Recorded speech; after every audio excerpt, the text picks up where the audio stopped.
জনপ্রিয় ভারতীয় র্যাপার ও সঙ্গীত শিল্পী বাদশা আবার নতুন করে বিতর্ক জড়িয়ে পড়েছেন। এবার চণ্ডীগড়ে অবস্থিত তার মালিকাধীন বিলাসবহুল পানশালা সাগো সিল করার নোটিশ দিয়েছেন স্থানীয় পুলিশ। মূলত নির্মাণ সংক্রান্ত আইনি বিধিমালা লঙ্ঘনের অভিযোগে এই কঠোর পদক্ষেপ নেওয়া হয়েছে বলে জানা গেছে।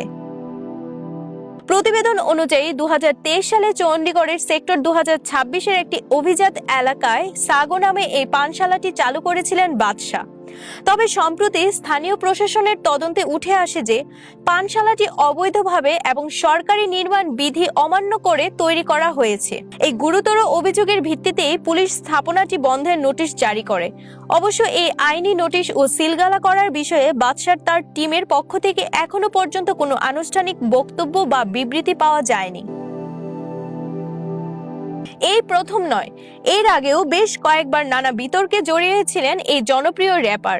কিছুদিন আগেই তার একটি গানের কথায় অত্যন্ত অশালীন ও আপত্তিকর শব্দ ব্যবহারের অভিযোগে তীব্র সমালোচনার মুখে পড়েছিলেন তিনি।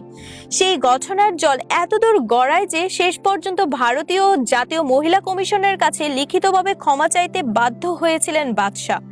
সেই রেশ কাটতে না কাটতে এবার পানশালা সিলের নোটিশ তার আইনি অস্বস্তি আরো বাড়িয়ে দিল। বিথিরানী মণ্ডল, প্রাইম টিভি, ডেস্ক রিপোর্ট।